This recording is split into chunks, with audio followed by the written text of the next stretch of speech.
প্রত্যেক নামাজের পরে পড়বেন রাব্বিরহামহুমা কামা রাব্বায়ানি সগীরা। আল্লাহ পাক শিখাচ্ছেন, বান্দা তোর মা বাবার জন্য আমার কাছে দোয়া কর। আয় আল্লাহ, আয় রব, আয় আমার প্রভু, আমার মা বাপ যেমন ছোটবেলায় আমাকে স্নেহের কোলে লালন পালন করেছে, আয় আমার আল্লাহ তুমি আমার মা বাপকে তোমার রহমতের কোলে লালন পালন করো।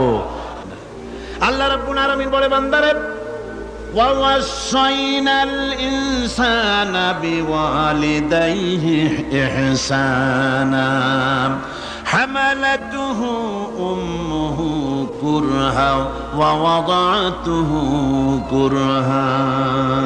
আল্লাহ পাক বলেন, আমি পৃথিবীর সমস্ত মানব মণ্ডলীকে উপদেশ দিয়েছি, মা বাপকে সম্মান করো, শ্রদ্ধা করো, তাদের উপকার করো। তার কারণ হলো তোমার মা তোমাকে গর্ভে ধারণ করেছে অত্যন্ত কষ্টের সাথে।